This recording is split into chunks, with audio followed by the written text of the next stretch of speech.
Welcome to Bible History, how to choose the most accurate Bible. Today, we're diving into the fascinating journey of the Bible's texts, from the earliest records to modern translations, to uncover which Bible aligns closest with the practices and beliefs of early Christians. Based on historical evidence, we'll explore why the Bible you read matters, and how to choose one rooted in the original traditions of the faith. Let's begin with the earliest written scriptures.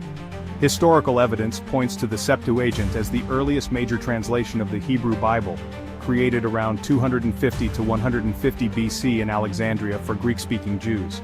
This Greek text, named for the 70 scholars allegedly involved, included books like Tobit, Wisdom, and 1 and 2 Maccabees, later called deuterocanonical books. The Dead Sea Scrolls, from the 3rd century BC to the 1st century AD, confirm its use with some Hebrew texts like Jeremiah aligning more with the Septuagint than later Hebrew versions. These scrolls found in Qumran show that no single canon was fixed before the 1st century AD, but the Septuagint was widely accepted among Hellenistic Jews and early Christians, as seen in New Testament quotations by figures like Paul. Evidence suggests the Septuagint was the go-to Old Testament for early Christians, especially outside Judea, where Greek was the common language. Paul's letters, written in the 1st century AD, quote the Septuagint directly, reflecting its role in spreading Christianity to Gentiles. The lack of any Sanhedrin decree rejecting it, as the highest Jewish authority before 70 AD, further supports its widespread acceptance. This fluidity in canon, seen in the scrolls' mix of Septuagint-like and Proto-Masoretic texts, shows early Jews and Christians used varied scriptures, but the Septuagint dominated Christian communities. After the Second Temple's destruction in 70 AD, Jewish religious life changed dramatically. The Sanhedrin, the Mosaic authority for law and scripture, dissolved, leaving no formal body to set a canon.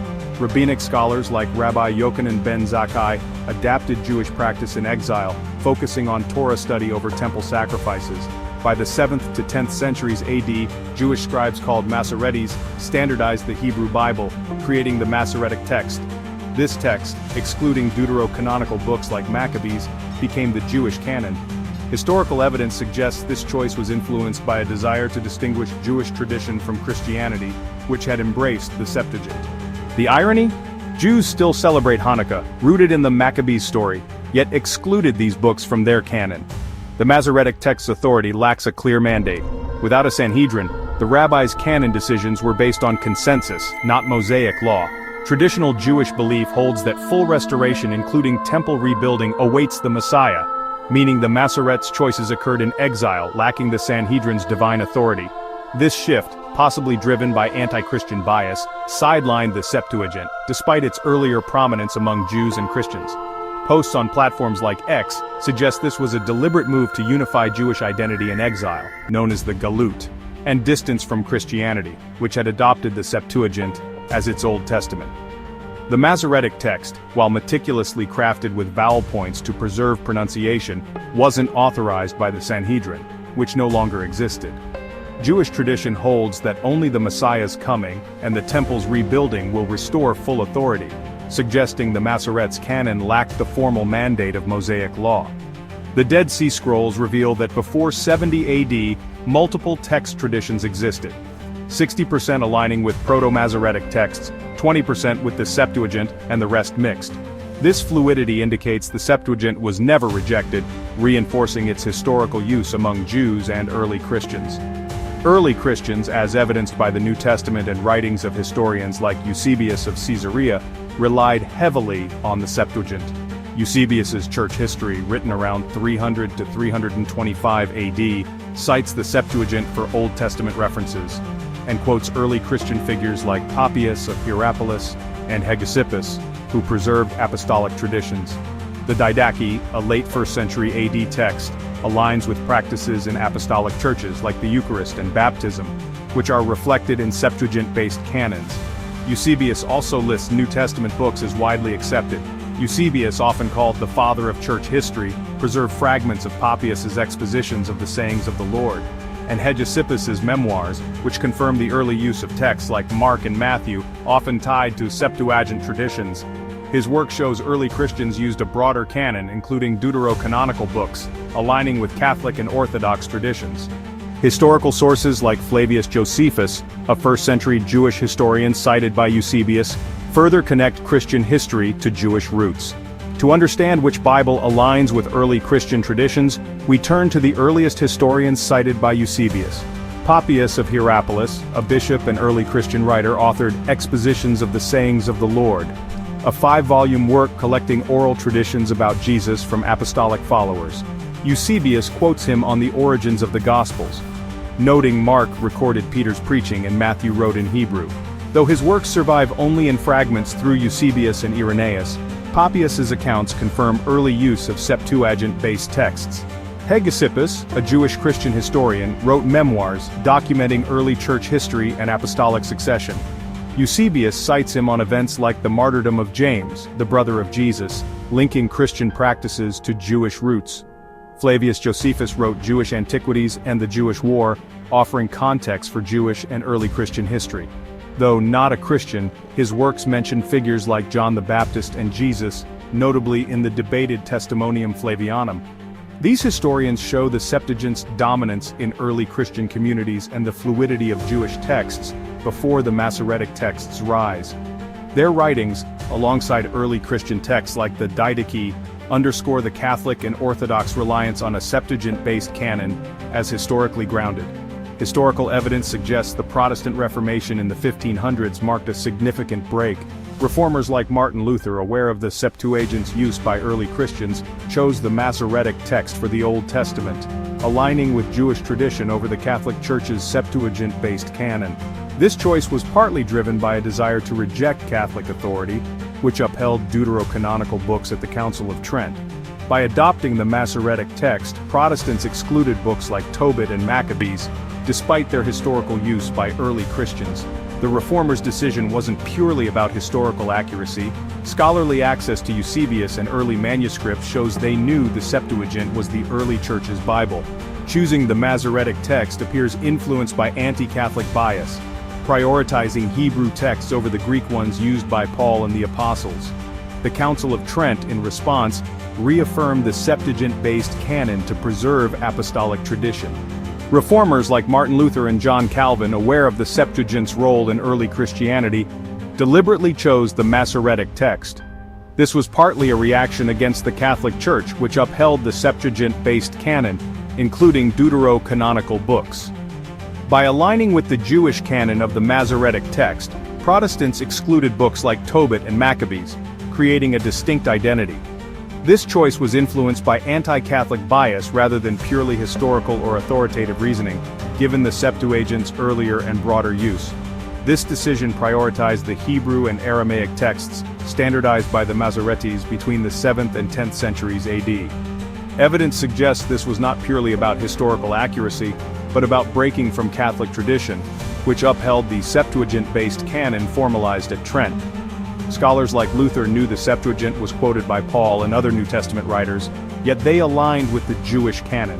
Posts on platforms like X highlight that this shift was partly a reaction to Catholicism, mirroring how the Masoretes may have distanced their canon from Christianity. The Dead Sea Scrolls show that the Septuagint's texts were used alongside Proto-Masoretic ones, suggesting no single authoritative canon existed before 70 AD. The Reformers' choice ignored this fluidity, opting for a canon that diverged from early Christian practice, despite their access to historical evidence like the Didache. To understand how the Bible's canon was shaped, we must look at ecumenical councils, gatherings of bishops to clarify doctrine and tradition, often in response to disputes, not to create new rules. Eusebius's church history played a pivotal role in these discussions, preserving early Christian texts and canon lists. Council of Nicaea, 325 AD, convened by Emperor Constantine, Nicaea addressed the Arian controversy, affirming Christ's divinity through the Nicene Creed. While not focused on the biblical canon, Eusebius's presence and his lists of accepted books, for example Gospels, Paul's epistles, influenced later canon debates, aligning with the Septuagint-based texts early Christians used. Council of Jerusalem, circa 50 AD, described in Acts 15, this early apostolic council attended by Paul and Peter resolved whether Gentile converts needed to follow Mosaic law. It didn't set a canon but shows early Christians relying on the Septuagint for scripture, as seen in their teachings to Gentiles. Council of Trent, 1545-1563 AD, convened to counter the Protestant Reformation, Trent formalized the Catholic canon, including the Septuagint's deuterocanonical books and the New Testament books Eusebius listed as recognized. Eusebius's work, cited by later theologians, helped affirm this canon as continuous with early Christian tradition, rejecting the Protestant shift to the Masoretic Text. Eusebius's influence at Trent was indirect but profound. His church history provided historical evidence of the Septuagint's use in early canon lists, which Catholic scholars drew upon to defend their Bible against Protestant changes. Posts on X note that Trent's canon was a response to Luther's rejection of deuterocanonical books, reinforcing the apostolic tradition rooted in the first centuries. So, which modern Bible translations best reflect the early Christian tradition and historical accuracy? Evidence points to translations rooted in the apostolic traditions of Catholic and Orthodox churches which preserve the Septuagint-based canon, including deuterocanonical books, and align with early Christian manuscripts like Codex Sinaiticus, 4th century AD. Here's a comparison of key translations. New American Bible Revised Edition, NABRE 2011. A Catholic Bible, the NABRE uses the Septuagint for the Old Testament, including books like Tobit and Maccabees, and critical Greek texts, Nestle Aland, for the New Testament. Its extensive footnotes detail textual variants and early Christian practices supporting exegesis. It aligns with the canon formalized at Trent, matching Eusebius's recognized books and the Didache's traditions. Orthodox Study Bible, OSB 2008. Used by Eastern Orthodox churches, the OSB relies on the Septuagint for the Old Testament and the Textus Receptus for the New Testament. Its patristic notes connect to early church fathers like Chrysostom, circa 347-407 AD, reflecting apostolic liturgy, though its later manuscripts are less favored by scholars.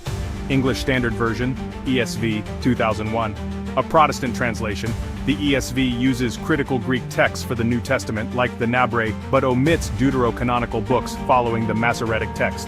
Its minimal notes focus on textual accuracy, not apostolic practices, making it less aligned with early Christian traditions. Historical evidence, from the Dead Sea Scrolls to Eusebius's citations, shows the NABRE and OSB better reflect the Septuagint-based canon and practices of early Christians, as seen in the Didache and New Testament quotations. The ESV, while accurate for the New Testament, diverges by excluding deuterocanonicals, a choice rooted in Reformation-era bias against Catholic tradition rather than early Christian usage. So, which modern Bible translations align best with the historical and apostolic traditions of early Christianity?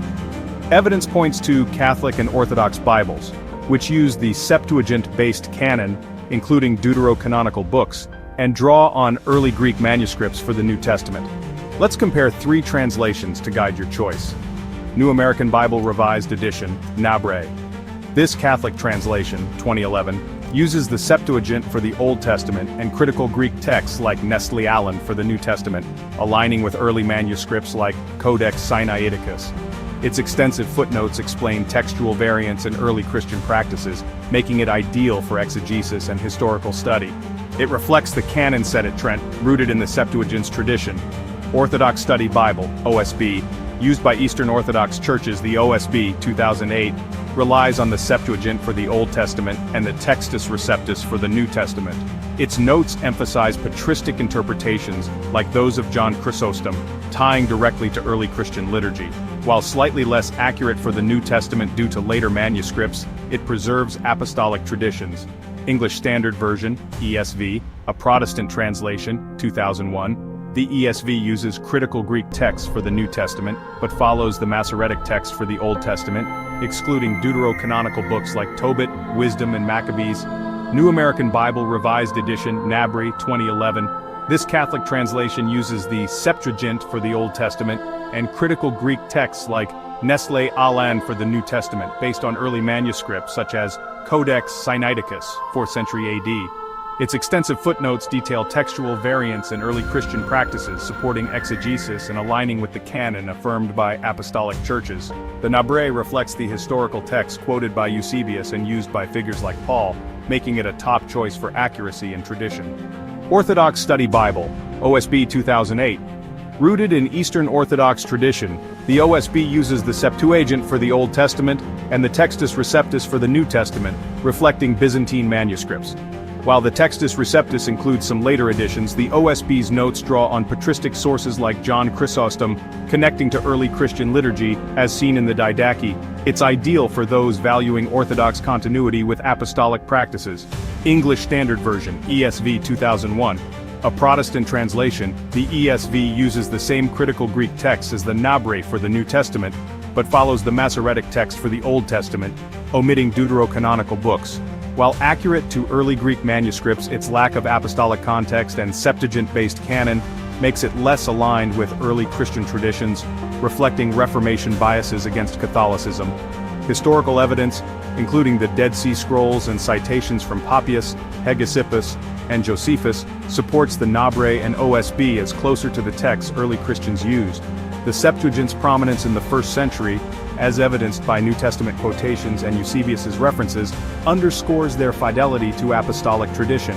The ESV, while textually precise for the New Testament, breaks from this by excluding the deuterocanonical books, a choice rooted in the 16th century Reformation's reaction against Catholic tradition, rather than historical precedents. So why does this matter? Historical evidence, from the Dead Sea Scrolls to Eusebius's citations of Papias, Hegesippus, and Josephus, shows the Septuagint was the primary Old Testament for early Christians, paired with a New Testament canon matching today's Catholic and Orthodox Bibles. The Masoretic Text, while valuable, emerged later and reflects a Jewish effort to unify in exile, possibly with bias against Christian use of the Septuagint. The Protestant Reformation's adoption of the Masoretic Text further distanced their Bibles from early Christian practices driven by anti-Catholic sentiment rather than historical fidelity. For those seeking a Bible true to early Christian traditions, evidence points to translations like the NABRE or OSB, their Septuagint-based Old Testament, inclusion of deuterocanonical books, and notes linking to apostolic practices, seen in the Didache and patristic writings, make them the most accurate choices. They preserve the texts and traditions of the early church as confirmed by councils like Trent and the historical record. The evidence is clear. Translations like the New American Bible Revised Edition and the Orthodox Study Bible not only preserve the Septuagint's broader canon, but also provide scholarly tools for exegesis, connecting readers to the practices of the early church as documented by historians like Eusebius, Papias, Hegesippus, and Josephus. These translations carry the weight of centuries of apostolic tradition, offering a direct link to the scriptures used by Paul, the apostles, and the first Christian communities. In contrast, Protestant translations like the English Standard Version, while accurate in their New Testament texts, diverge from the early Christian canon by following the Masoretic Text's narrower scope, a choice rooted in the Reformation's reaction against Catholicism rather than fidelity to the earliest Christian practices. The councils of Jerusalem, Nicaea, and Trent, informed by Eusebius's historical record, show a consistent thread. The Septuagint and its deuterocanonical books were integral to the faith of the first Christians. Choosing a Bible aligned with this tradition ensures you're reading what the early church read, believed, and lived. The journey from the Septuagint to today's Bibles reveals a story of faith, tradition, and sometimes human bias. By choosing a Bible like the NABRE or OSB, you're not just reading scripture, you're embracing the historical and spiritual legacy of the early church. Make an informed choice, grounded in history, and let the scriptures guide you closer to the truth. Choosing the right Bible isn't just about reading, it's about connecting to the faith of the earliest Christians.